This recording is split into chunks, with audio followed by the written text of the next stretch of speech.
Assembly segment పై కమలాపురం వైసీపీ మాజీ MLA P Ravindranath Reddy కన్నేశారంట. వైసీపీ నుంచి 2 సార్లు కమలాపురం నుంచి గెలిచిన జగన్ మేనమామ రవీంద్రనాథ్ రెడ్డి గత ఎన్నికల్లో ఓటమి పాలయ్యారు. పార్టీ ఘోర పరాజయం తర్వాత జిల్లా పార్టీ అధ్యక్ష బాధ్యతలు చేపట్టిన రవీంద్రనాథ్ రెడ్డి కమలాపురం నియోజకవర్గం వైసీపీ ఇన్ఛార్జ్ బాధ్యతలు కొడుకు నరేన్ రెడ్డికి అప్పచెప్పారు. ఆయన వచ్చే ఎన్నికల్లో కడప అసెంబ్లీ నుంచి పోటీ చేయాలనే ఆలోచనలో ఉన్నారంట. మరి మేనమామ కోరికను జగన్ తీరుస్తారా? కడప జిల్లాలో 2029 ఎన్నికల్లో పోటీ చేసేందుకు ఇప్పటి నుంచే ఆ జిల్లా వైసీపీ నేతలు కడప సీట్ నాది అంటూ ఖర్చు వేసుకుంటున్నారట. 2024 ఎన్నికల్లో సొంత జిల్లాలో ఘోర ఓటమి తరువాత జిల్లాలో రాజకీయ ప్రక్షాళన చేయాలని పార్టీ అధ్యక్షుడు జగన్ జిల్లా పార్టీ అధ్యక్షుణ్ణి మార్చారు. పార్టీ ఆవిర్భావం నుంచి జిల్లా పార్టీ అధ్యక్ష బాధ్యతలు చూసిన కడప మేయర్ సురేష్ బాబును పక్కన పెట్టి సొంత మేనమామ కమలాపురం మాజీ ఎమ్మెల్యే పి రవీంద్రనాథ్ రెడ్డికి అప్పజెప్పారు. రవీంద్రనాథ్ రెడ్డి ఇదే అదునుగా పార్టీ బలోపేతం మాట పక్కన పెట్టి తమ ఫ్యామిలీ రాజకీయ భవిష్యత్కు ఇప్పటి నుంచే ప్రణాళిక చేసుకుంటున్నారట. రాబోయే ఎన్నికల్లో తనతో పాటు తమ కుమారుడిని అసెంబ్లీకి తీసుకెళ్లాలని పక్కా స్కెచ్ తో ముందుకెళ్తున్నారట. ఇదే ఇప్పుడు వైసీపీ అధ్యక్షుడి సొంత జిల్లాలో హాట్ టాపిక్ గా మారింది. ఉమ్మడి కడప జిల్లా దశాబ్దాలుగా వైఎస్ కుటుంబానికి కంచుకోట. నాడు వైఎస్ రాజశేఖర్ రెడ్డి కడప జిల్లా నుంచే రాష్ట్ర రాజకీయాల్లో కీలక నేతగా ఎదిగి 2 సార్లు ముఖ్యమంత్రి బాధ్యత చేపడితే తనయుడు జగన్ సైతం కాంగ్రెస్ తో విభేదించి సొంత పార్టీ ఏర్పాటు చేసుకుని తొలిసారి ఓడిపోయినా తరువాత ముఖ్యమంత్రయ్యారు.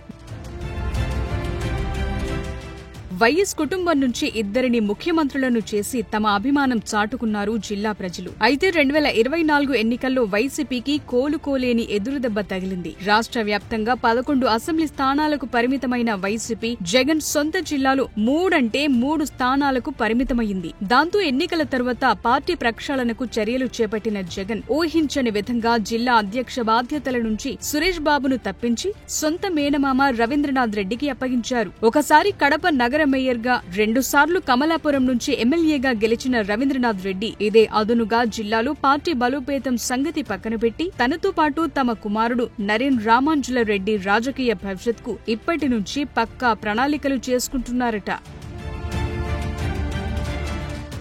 జగన్ మేనమామ రవీంద్రనాథ్ రెడ్డి జిల్లా అధ్యక్ష బాధ్యతలు చేపట్టిన తరువాత తమ కుమారుడు రామాంజుల రెడ్డికి కమలాపురం నియోజకవర్గ ఇన్ఛార్జి బాధ్యతలు అప్పగించారు. రాబోయే ఎన్నికల్లో రవీంద్రనాథ్ రెడ్డి కడప అసెంబ్లీ నుంచి కమలాపురం నుంచి రామాంజుల రెడ్డి పోటీ చేస్తారని తమ అనుచరుల చేత జోరుగా ప్రచారం చేయిస్తున్నారనే చర్చ పార్టీలో సాగుతోందట. పార్టీ ఆవిర్భావం నుంచి కడప అసెంబ్లీ ఇన్ఛార్జి బాధ్యతలతో పాటు 2 సార్లు గెలిచిన మైనార్టీ నేత అంజద్ బాషాకు ఇప్పుడు చెక్ తప్పదనే ప్రచారం కూడా జిల్లా వైసీపీలో నడుస్తోందట.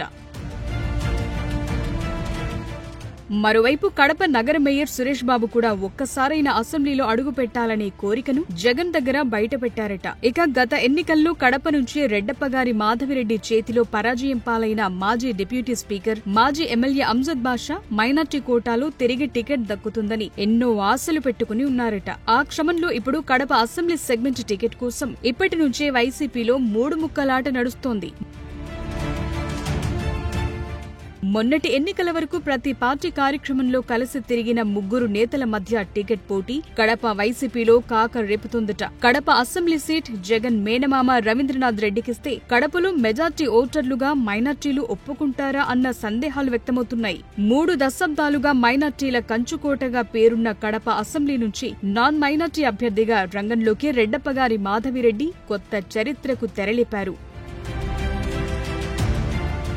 1989లో కాంగ్రెస్ నుంచి గెలిచిన కందుల శివానందరెడ్డి తరువాత గెలిచిన నాన్ మైనార్టీ అభ్యర్థి మాధవిరెడ్డి. అదే అదనుగా వైసీపీలో కూడా ఇప్పుడు నాన్ మైనార్టీ అభ్యర్థులు పోటీకి సిద్ధమవడం చర్చనీయాంశంగా మారింది. మరి జగన్ మామ అభ్యర్థనను మన్నిస్తారా, మరోసారి మైనార్టీలకు మద్దతిస్తారా అన్నది చూడాలి.